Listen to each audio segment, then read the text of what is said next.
Hi there and welcome to this week's edition of Bulls vs Bears, boys. Rocks are back, baby. That's it, baby. Thank you, China. Uncle Shi. Yeah, that's Uncle Shi. Is he really your uncle? No, He's the godfather. Is he? Yeah, the godfather. No, so a much more pleasurable week for us boys, I've got to say. Had just have a look at a BHP chart, and it still doesn't even describe the level of joy I've had watching the banks go down all week, and the resources come up. So, Before that, can we tell everyone that's his general advice? Oh yeah, of course. And then general advice. There you go. We've got it on the page now. Now we're in this vodcast thing. General advice, opinions and thoughts only. Don't make any financial decisions based on this. Give us a call first. That's it. Always seek professional advice before making any decisions. Doesn't take into account your personal circumstances. So, boys. I think I was about to lead on to. You're the one that actually posted that great chart. There was big divergence between the financials and the miners, which was like at record levels, wasn't it? Well, it was over a 5-year basis, but so resources have been above financials by 20%, about 5 times. Financials hadn't really been above. Yeah. And then it went 40% divergence.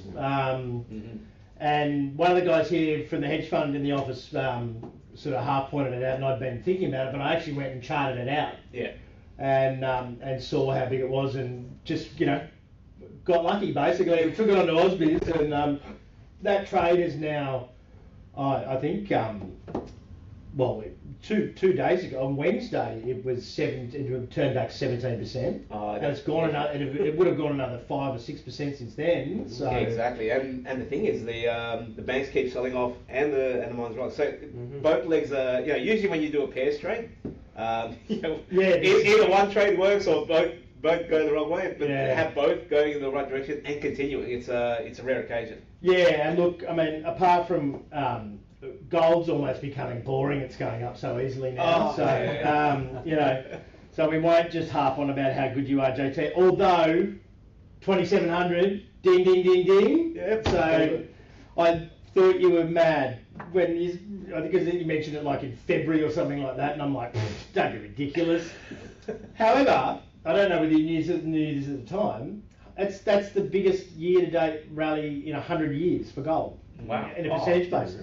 Wow. Yeah, so we trimmed some Northern Star today because I'm like, I'm going to go with the stats on this one. We'll maybe trim a little bit. But fair enough. But I will say, as also that I commented, is that the debt bubble's just getting bigger and bigger and bigger as well. So that's why.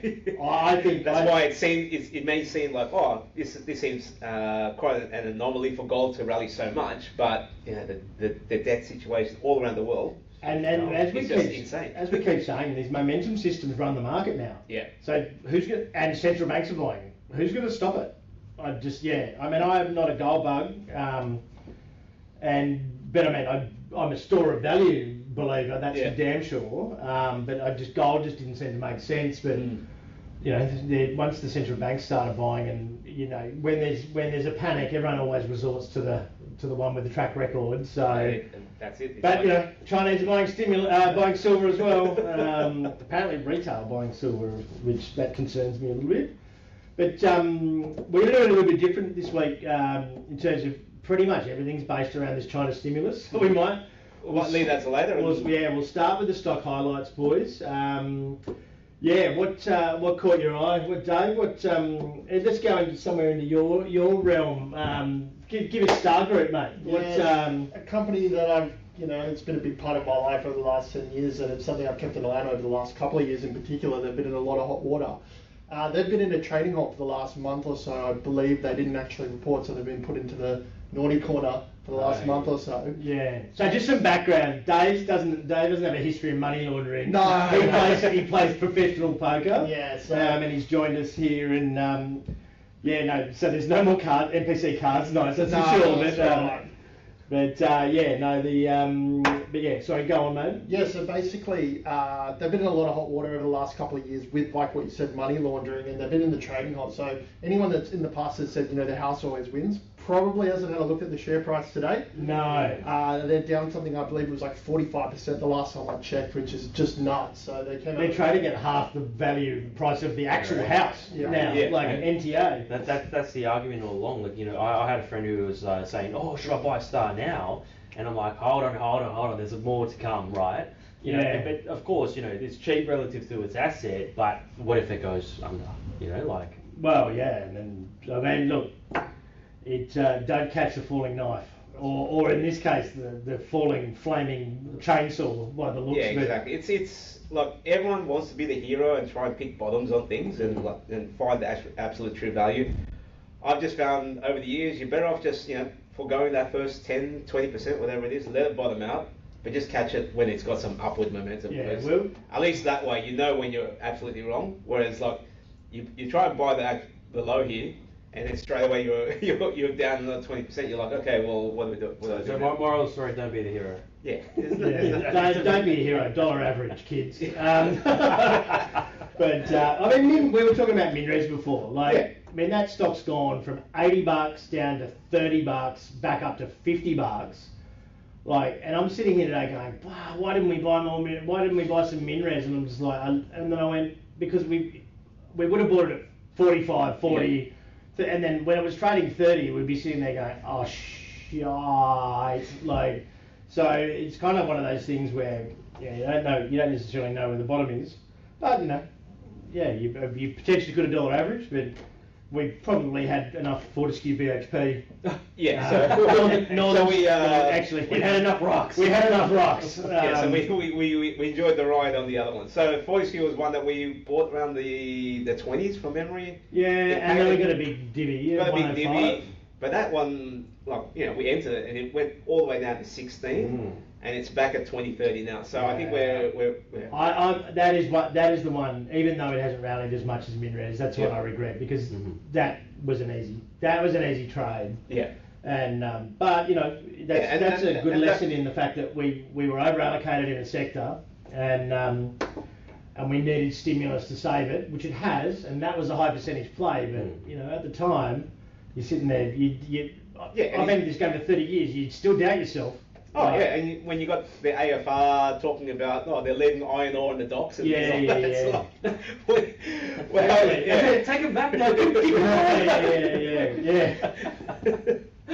Bring back the boats. But just you're right. So even though Min has bounced the most, FMG was the easier. It was the smartest. What was their cost? Is like 18. And their gross is even at the lows is 90. And a 6 PE. And an 11% dividend yield. With Frankie on top. Wow. I mean, in hindsight, what the hell were we not like? What the hell were we doing? And look, BHP's back at $45. That chart, I actually haven't. I think as I kind of laughingly explained earlier in the week, or early in the day, sorry, I kind of put my head in the sand a little bit because I didn't really want to look at it at one stage, but I looked at the charts today, particularly in those ones. And it's more those staples ones that that are good core positions. It's like when we buy CSL, and inevitably you've got to stick to the range, but every now and then it does drop even further, and you kind of just got to go trust the process. It's still a good company. It's still a good company. It's not going broke, no matter what anyone says. Yeah. Ozempic's not going to solve every disease. But yeah, so the bounce out of the lows is just quite incredible. I think so. I'm starting to because we're going to have more options exposure. I've started to listen to a few more options podcasts, and basically a lot of people are just saying that we're going to, obviously, we're heading into this election period, but I just think that the markets, how can I say it? Look, the volumes just makes it thinner. And we're going to see more moves like this now. Is that even though the buy algos do have control of the markets, what you'll find is that when they do try and sell and put some volume through, there's all the bids get pulled because it's all automated now. So it's not actual real bids and offers that you see there. So it just makes things more whippy, and that's why you see. So I looked at Fortescue got down to 16, it's at 20. So that's a $4 move on 16. That's 25%. In less than 2 weeks, so that's the kind of moves that we'll see I've gone from covering my eyes to opening the spreadsheet going, we're in the money, in like 3 days. Exactly. So but expect to see more of that going forward, I think. And as you can see just behind Dave's head there, that's our China bull, the flowing money hose of money that's coming through. Their bond yields got to the lowest level in history the other day, yesterday I think. So US yields are actually ticking up. Because they've actually had pretty strong economic numbers this week. Yeah, and they just keep ignoring it. Yeah. And China apparently have been selling their US treasuries as well. So yeah, okay. So there you go. So, but one thing I will say, and we did skip over the MPC and the media thing, was I was on with Daniel Ortizi, and I think it's the first time I've ever gone on the show and we had 11 double sells basically. Wow. Like you guys didn't like anything. No. We really liked Zero. We really liked WiseTech, but there was like 5 companies that we said high quality company, way too expensive. Mm-hmm. There wasn't anything that was just except for New Farm, which we'll get to later. Where there was a rank sell. But he was mainly because of the debt with New Farm. Me for that and other reasons. But yeah, I think we got a good 2 double holds was the best we could get. Everything else was pretty much a sell. But WiseTech was one interesting thing because WiseTech's on the call every second day. Yeah. And look, it's a great company. Don't get me wrong, but if you've watched AusBiz, you know WiseTech like the back of your hand probably. And we walked on and then Nadine goes, we had the CEO in here today with a whole interview, and I'm like, well, why are we doing that stock then? Like he surely is going to explain the company better than me. So I just decided to go and have a look at it statistically. Every time that stock has had a PE above 140, on average, it has dropped 50% within the next 12 months. And so it's okay at 130. No, well, at 130 PE you buy it. Well, 140 you got to sell it. In the long term, you buy it at 140 PE because it always goes up. But like and that's been 2018. 19, 2020, 22 and 23. Yeah. So it does have massive downside shocks at certain stages. So we're, so we basically, like that, so I just put it from that angle, it's like, it gets expensive, it gets frothy, it's a great long-term buy, but it is a very good stock to try and trade, trim and buy the pullback because it does, on every 18 months, it has one of them is a 74% pullback. Wow. So it really did screw with the range. So it was probably more like a 40% on average or thereabouts, but it was 47% average overall. But the median was around the 40 mark. So, but Zero wasn't quite the same, but it was similar-ish. But and Aeris Resources, that was one of our alphas this week. Copper. So Copper's back. Copper's back, and then Mr. Uranium? Yeah, yes. you might want to talk about... exactly like uranium. Continuing off basically news that Microsoft is committed to a 20-year plan for their nuclear power plant. That's 1.8 billion. Yeah, it's not a small spend and not a small commitment. Yeah, it pretty much bought the place, to be honest. And this is the whole thesis that we really... Amazon's done it as well. Amazon's done it. Or Amazon's in the process of doing a similar deal. It makes sense, right? Like, you think about how much data centers they need to build to power AI, you just need more power. And, I was listening to a podcast with Lex Friedman, and then basically he was talking with Elon, and he's like, what's your biggest concern in the next 10 years in terms of AI? It's energy, right? Yeah. So you got to find something, and then that definitely makes the most logical sense. And of course, we had a pullback for a couple of months in terms of uranium. Earlier this year, it had a massive run up. But the spot price went nowhere. Yeah, it was probably... that was the thing, the stocks got smoked, but... Because the spot price pulled back from 110 to 80, so about 25%. Yeah. But the stocks went... Some of them went like 40, 50. Yeah. Yeah. So... But again... there you go, there's your single stock risk. Yeah. No, well, and that's what we did. We sold we had Paladin at 90, which is $9 equivalent. And we sold at 150 or something like that, I believe. Or we sold at 125 and we sold at the last at 150. And we rolled it into the ETF. Yeah. And we did cop some of the downside, but we only copped like half the downside. And that's where mean, realistically, we should almost be rolling back into Paladin now. But I mean, to be honest, we're there's a bit of a reboot going on here with the portfolio, so we're trying to stay away from the single stocks at the moment as we transition into a bit more indexy stuff. But yeah, so obviously that rolls into commodities, gold, silver. I mean, silver had a spot high. Futures was not I don't think made a high. So silver made a spot high for the year. So it was actually around the same price in May. Gold, as usual, made a new high again. Copper, that was the massive mover this week. I think it's back. Yeah, it was at $4. I mean, it only shows about 6 or 7% there or something like that. Yeah, so it's more dramatic when you look at the chart in terms of the recovery. So we're back around to $4.65 a pound. So that's been a massive. And we were at $3.95 or $3.96 a pound, like not that long ago. Exactly. Yeah. But just those charts is because lithium and iron ore just took off. Normally that copper bar would be like heaps bigger because that's usually about as good as it gets. So it's probably a little bit not out of context, but it's not quite. It doesn't give copper the credit it deserves. That's right. Iron ore was a big one. So obviously, thanks to the stimulus, we're back over 100. Oh, yeah. So and obviously, Midres was a lithium and an iron ore stock. The double rocket. Yeah, not a mining services company today. It's not mining services today. What else? Crude's been interesting. So one thing I've noticed with crude is that it tends to grind higher, but when it gets hit properly. OPEC Plus apparently said that they're and Saudis abandoning the $100 target or something. No, it was Saudi. Saudi said that we're going to abandon that. So basically, I think Saudi. So the whole point of OPEC is they're trying to limit the actual production to keep the prices high. Mm-hmm. I think Saudis have looked at the till and said, "Oh, we actually just need some volume through now," and they're like, "We're just going to start pumping out more." Basically, Saudi and Russia, right? Where they control pretty much most. Except Russia has to sell. I think they ship it into China. Yeah. China changes the label and then ships it back out again.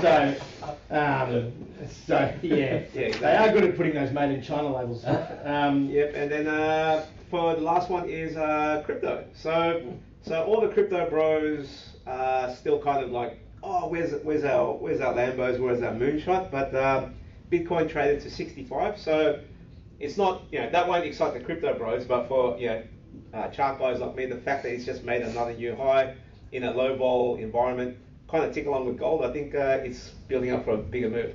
It's interesting that comment from a long-term crypto investor, which is 10 years, which is like, you may as well be Warren Buffett with 10 years experience in crypto, saying he's a little bit off it now, the tech, he's not impressed with the tech and things like that. I was, this morning, it's funny, I was coming up the lift and I overheard a funny conversation. There was two guys talking, and he was talking about a friend of theirs. He's got, family, basically wife, kids and stuff. He's decided to sell the house to put it into crypto. I walked past, I'm like, are you sure that's a good idea? Did you give him a business card and didn't even have a chat? Yeah, you should make your life decisions. Have you asked your wife, is what I'd say. Let her sort it out. Because that's ridiculous. Big boy tattoo on his arm. Yeah, no, but people were doing that years ago. Like there's Insta families, like they sold up everything and then they just put it into Bitcoin and they were traveling the world. And it was like, okay, interesting. But that was like when Bitcoin was at 10K. You're doing it here at 60. Great song. Yeah, and then I remember one of the technicians came in and said, "Oh, so Bitcoin's not going to go to $1 million now?" And I just said, "Look, right. So if Bitcoin does go to $1 million, we've got a lot more problems than crypto." Exactly. And basically, a loaf of bread is going to be $5,000, And he'll be going, sucked in, Kaiten, you were wrong. I own 1 million houses now. That's like... Exactly. Oh, but anyway, that's commodities and FX for the week, and obviously it's all rocks are back, baby, and thanks to China. Yeah, so you can probably just sense the slightly more positive mood in the room, and probably know what our portfolio sector allocation is as well. But US stock news, look, snooze, essentially.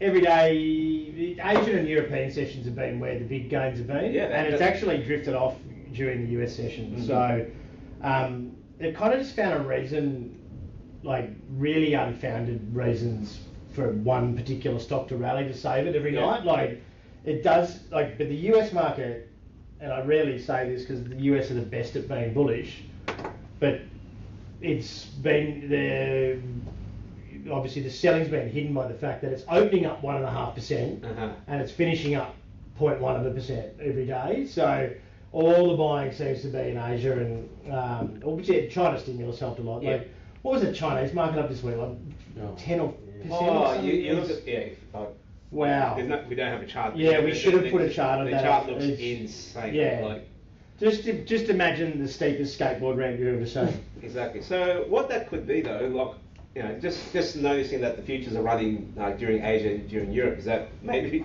they're just pushing it up by the futures, and then you know, when the stocks have to match that, they're just like yours. So yeah, no, they're lighting up on the stocks, and the hedge funds have got started to accumulate their short positions now. They're net short or something. Ooh, yeah, okay. So and just for to add one of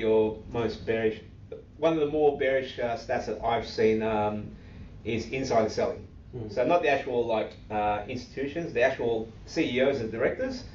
The ratio of selling to buying is at high levels. You know. Yeah. Like it's basically the guys. The guys that have to sell, they can't just like sell on the whim. They have windows that they can do it, but it's at there's some sort of ratio, and it's at quite high level. So they're taking chips off the table, while the rest of the market's like just keep buying it. So interesting to see. That was the thing about the call on Thursday. We weren't bearish at all.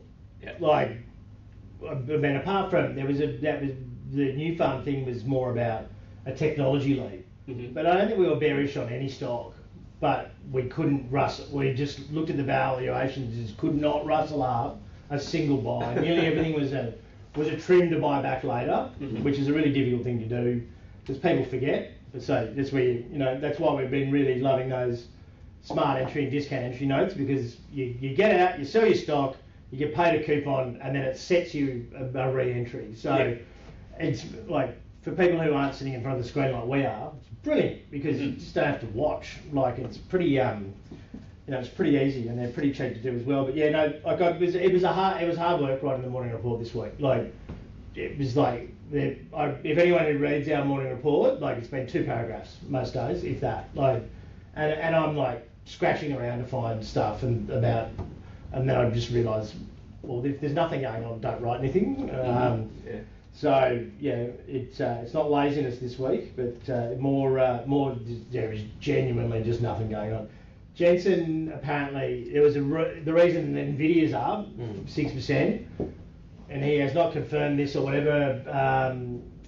Apparently, there's a rumour saying that he's done selling. He's never selling anymore. Like, so, and then Micron was up 15% on, like, way out their guidance. So there's no like genuine genuine catalyst this week. It's all been like rumour or whatever. And like I said, I think it's interesting what you just said. Like, maybe the future's a bit thinner, pumping it up. Like, maybe these guys are trying to get out. Like the big end of town, who knows? And Costco was mixed as well. When that's like, everyone loves in Costco. Yeah. So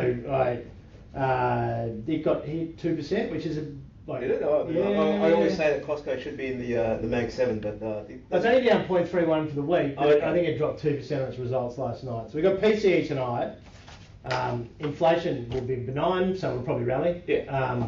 I don't think we're going anywhere till payrolls next. I think we're going to leave payrolls to payrolls for the next 3 months. Is it payrolls next Friday? Next Friday, yeah. So yeah, economy and politics and stuff. This is what we were reading. We had a look at the Meta glasses this week. The AR glasses, Mr. Zuckerberg. They're doesn't make them look cool, does he? They're not. Like, he kind of looks like David Everidge, actually. The thick rims. The thick rims, yeah. and he kind of looks like a drag queen. But yeah, but they were. I've got to say, he's the worst presenter in the world. But the tech was super cool, and I went through a couple of things with Bloomberg tech writers and stuff who were just blown away by how good it is. Yeah, because the thing is that you couldn't actually see there's no actual. There's no screen, or it's like a. No, so from what I saw, like there wasn't any like say, where you got like even computer generated visuals like what these guys are seeing, but not. Yeah. They just showed a few influencers, put them on, and they're like, wow, this is amazing. That little the wrist control. The wrist control thing. Yeah, you call it a neural thing, but it's just a wrist thing. I mean, yeah, I was like, because I was thinking Elon with the neural. Yeah, Elon with the chip, but like, no, it's and just, I was like, it's like a bloody, it's a smartphone, it's a smartwatch bloody control stuff. When I turn my smartwatch like this, the light comes on. Same diff. So. And then Ozempic apparently, not only is it going to cure fat people, it's going to now cure opioid addiction. Really? No, not really. It's just, I think they just got used to those tasty capital gains, and they're now just applying it to everything. Like I think basically, ResMed's done nothing but rally, but and then obviously the China stimulus, our bull with the fire hose of money there. So, but look, Israel, Hezbollah fighting. That's not much to add there. And then it's getting serious, but Oh, it's been serious for a while, but yeah, it's been serious since BC. Someone threw a rock at someone's kid, like 4,000 years ago. I'm just sorry. I know it's more complicated than that. Please don't send hate mail. But yeah, but I think they're starting to pressure them now. Macron's asked the US. Actually, it's like schoolyard stuff. He's asked the US to put pressure on Israel. Just ask him yourself. Like, aren't you the president of France? And we had inflation come back into the target range, but it's still Michelle Bullock, which leads us to our Kramer of the week, which is the kook on Twitter, who has been. Well, I mean, you could probably put the AMP research team into this basket as well, Shane Oliver, and they're still screaming for rate cuts, and they're still not going to get them. But yeah, he was made a fair bit of fun of this week. I'm going to go a predictive Kramer of the week for actual Jim Cramer, and he was saying that there's nothing wrong with the US economy, and that that it's booming. I had a shudder down my spine when I saw that. Kramer had a reverse Kramer this week. He picked Micron. Uh-huh. Yeah. So kudos. What's the phrase like? Even a stopwatch? Yeah, no. Even a broken watch is right twice a day. Not a digital one though. But yeah. So but there's pretty quiet. The New York mayor has been done for corruption. Oh, okay. But because it's but it could hurt the Democrats though, because it's super Democrat there, and basically it's like a one-party system. Like the Republicans don't even stand a chance, but it was reported a decade ago they've just been burying it, and so that's not good because usually they've got that easy line to blame the Republicans for being crooked. So crooked Hillary, but yeah, he's. Apparently the case is extraordinarily strong. It's like, and I think that was his own lawyer, maybe even saying something along those lines. So yeah, it's pretty bleak for the New York mayor. Don't even know his name though, so it can't be that important. But yeah. So trade of the week. So we did have Eris, which is working as well. That's right. Yeah. So that was the copper. That was the alpha trade. The boys got busy while I was away. We finally got out of our BBUS because they knew that my emotional attachment to being bearish was easier to do while I was away. And so Mark had a research trip this week? Yes, it was a research trip. And on the back of that, this is the rec that you've come out with. Well, yeah. I mean, and New Farm is on the call this week. Basically, saw some clients as well, but saw a really brilliant operation, or a couple actually. One was more livestock, with 1,000 cattle and 2,000 sheep, plus a bit of cropping, but mainly for feed. And one was more of a cropping operation. So they're and they were pretty different, but just there was little tiny bits of tech that were really cool, like. For the guy with the cattle, is like a set of scales in the paddock, and I'm like, what the hell's that? And he's only had it for a month or two, and they just put like this salt lick on there, and the cattle walk up on the scales because it's like cattle crack, like they're addicted to it, like they must. and they'll even when it's run out, they'll still go back and check like 3 times a day. But they weigh themselves every time. They've got a little chip in their ear, and all the data goes back to his phone, and he gets. So then when he goes to, they have to go drag out feed to them every day because they're feed loading. He knows how much weight they're putting on. It's a reverse Weight Watchers, basically. Yes, it's a Weight Watchers, but we want the fat. But even down to the fact that just to the naked eye, he's looking at his cattle, and there was coloured cattle like Murray Grey, Hereford things, but Angus, which is the black cow that McDonald's have sort of made famous, the McAngus and that sort of thing, but they're just sort of, most cattle in Australia, I think half the cattle in Australia are Angus, but he was like, I wasn't really sold on the breed, and then through this weighing thing, they're gaining 20% more weight being fed exactly the same food. So that's as they call it, no-brainer. It's a no-brainer, right? So, but he's just gone, well, I'm not buying, I'm only buying black from now on. Yeah. So, and look, I mean, that 20% gain over 1,000 cattle, it's not small fry. 20 is a big number. Yeah, 20 is a really big number. So, and then even so that's why I've got the John Deere up here with the scan. Like, it looks stupid, but let me tell you, this automated sprayer, which Jackie, who listens to the podcast, shout out to Jackie and Jamie, who were lovely enough to host me, and but I had I felt like a little kid jumping on the big John Deere tractor. But so was it this exact model? No, that's a harvester. So we were planting at the time. But you're driving along, it goes within it's accuracy within a few inches, basically. He doesn't touch the steering wheel at all, and there's screens all around the thing. But if the planter gets blocked, one of the funny things he said was, sometimes you'll go 2 or 3 rows in the old days, and you don't know that it's blocked. Like, then you've got to find, don't know where to go back to, blah blah. But sounds like a small problem, but these guys have got acres and acres, right? So, but there's a couple of hours there, and there's a couple of all these little incremental changes. They know exactly which paddocks when they've gone in on it, and so.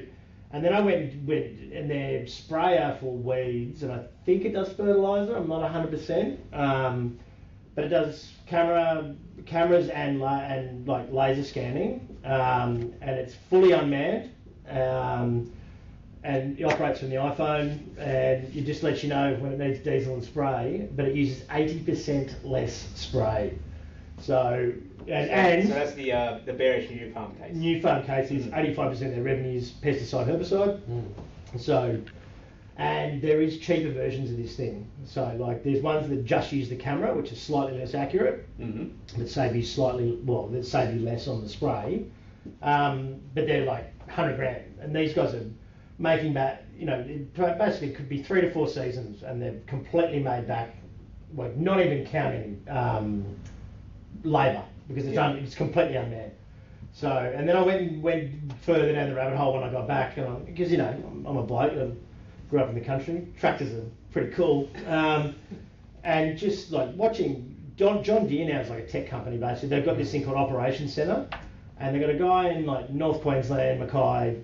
He's operating 4 tractors at once, unmanned tractors at once from an office and it's all run off GPS towers and all this sort of setup. So like, it sort of said it was a bit of a pain to set up in the initial part, but now it's all set up for these guys. It's like everything becomes more and more efficient. So, and look, they're still relying on rain and weather and blah blah blah. Like they're still but like any business where you increase, where you can increase your margins, because they're always one thing that was said to me is that they're price takers basically. If everyone has a great crop.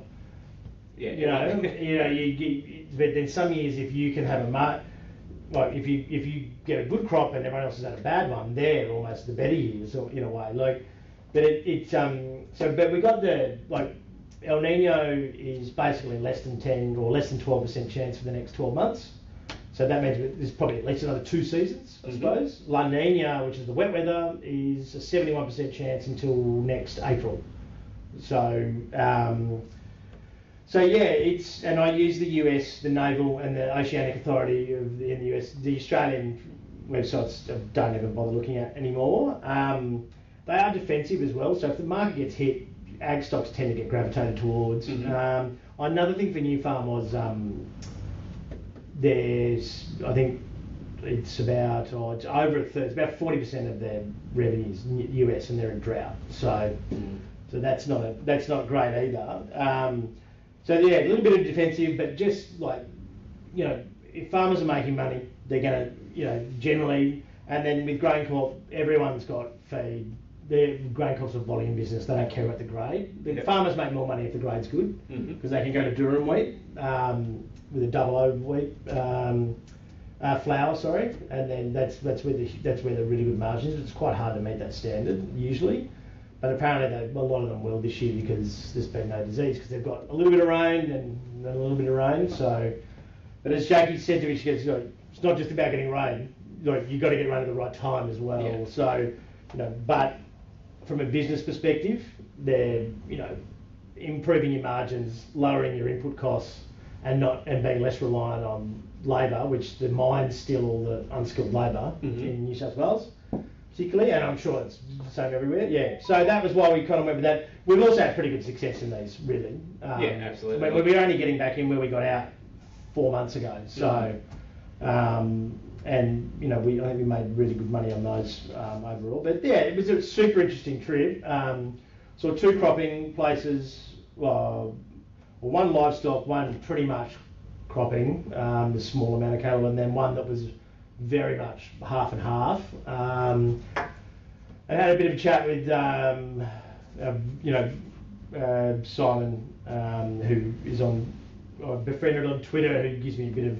He seems to think that everyone's doing pretty well. So when Elders is always clipping you when everything's going well out there. So yeah, it was it was a good 1,380 Ks I did in 3 days or something. But okay. I'm pretty sure my dad's sick of me. Took him out there. You know, how was the Kenny Rogers? Did he play that? No, for some strange reason I couldn't get Spotify to work. Yeah, that was of concern actually. But yeah, we didn't get Spotify to work until the last hour or so. I said, oh look, he doesn't listen to podcasts either, so I'm in no threat here at all. So look, boys, last week we were we're all bullish. We were essentially right. We didn't. I mean, I picked the China stimulus thing, but I'm going to put my hand up. I was being broad. I wasn't actually expecting it to come out like you this. You were just like, please, some stimulus. No, I was like, historically, they've always come to the party, and then like literally the next week it happened. So it was made. The COB was just awesome because I showed that QFN QRE chart. That day was the absolute high, and then it's cratered, and then I've gone, I wouldn't be too concerned about iron ore stocks. China always comes in and saves the day, and it was like 4 days later, I'm like, yes! So, that definitely more good luck than good management, but sometimes it pays out. Yeah. But next week, I think we're probably going to be standing here next Friday bored because we're all sitting around waiting for payrolls. Yeah. Yeah. So. Yeah, so with that in mind, I think that there's going to be no negatives. So I think it just keeps grinding higher again. So we're at records for S&P. Yeah. I think we'll be at record highs. So we'll be doing the podcast on the Friday afternoon. I think that will be a new high again. Yeah, but I don't think by much. Like I think I'm in a flat boat. I think everyone's just going to be waiting for that non-buttons. Maybe I think flat. Okay. Yeah. Well, I think higher. I'd be short vol to the eyeballs. Like I just don't think it's going anywhere. Okay. Yeah. There's no catalyst. There's no Powell spoke last night. They ignored him. I mean PCE can move it tonight. It would have to miss by and it'd have to beat or by a lot. I mean I don't see that doing it. We've got to be coming into earnings. US earnings are coming soon. I think the week. That'd be next. Yeah, that'd be the week. Yeah, so it probably starts Friday. The US banks.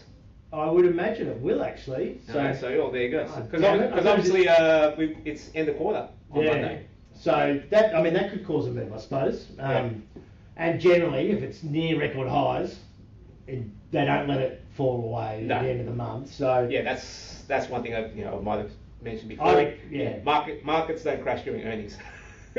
and they always beat everything by designed to beat. Yeah. but I mean, look, payrolls could tip it off, like that, but you know that's that's almost pre-earnings really. Yeah. You're not going to get into Mag 7 until mid. I reckon the Mag 7 are going to get taught a very harsh lesson because I think there's going to be it'll be the second. I think they gave them a pass last quarter because they had no AI revenue. I don't think they can give them two. Well, I'm sorry, they can definitely give them two passes. But the market seemed impatient last quarter. I think it'll probably top it off at some stage. Yeah. But yeah, so Fear and Greed, they're back near extreme. Yeah, so 80 is and we're at 78. So. Yeah, but I remember the last few weeks, like we were more like middle ground. Yeah. And then now we've really tipped into the greed. So obviously that 50-point cuts got people excited. So usually that's a good thing to fade, but I won't fade it just yet. No. Yeah. I don't think you don't need to fade it just yet because if it's going to crater fairly large, I think. So. Yeah. I think you'll have time because I mean, how many we've had both of the times we've had a short on, our timing's been impeccable getting in. Well, and we've got to be probably mad not to be it's been at the payrolls both times. Yeah. So when will probably be an alpha rec next week, I'd say, because it does seem to be because they reckon there's more revisions coming in the payrolls next week. But I mean, how many more can they revise down? Like, it's pretty much makes a bit of a mockery of it. But it's just come back in our face every time. Like, so I mean, they've been decent hedges, but we'll see how we go. But so we're all kind of thinking flat basically. I mean and it'll probably be a short podcast next week, I reckon, because we're. I'm not going. Oh no, I'm not going to go to Canberra. But yeah, I don't think that's going to. There's nothing we can do there. I'm not going to go and visit the blokes from WiseTech or Space Laser guys. So EOS, but yeah. So we'll. I guess probably stay safe. Good time for a portfolio review and make sure you got you're in or out of whatever you need to be out of and. Just be careful with your big four banks. They are looking in trouble. They are, well, and there's, now that momentum's gone, it'd be interesting to see. So, because that was a very uncomfortable lesson for us in the materials. It's, but at least I don't get called a hater on Ausbiz anymore. It was pretty wild. So yeah, guys, until next week. We'll stay safe out there and we'll see you. Yeah, thanks for listening. Yep. Or watching.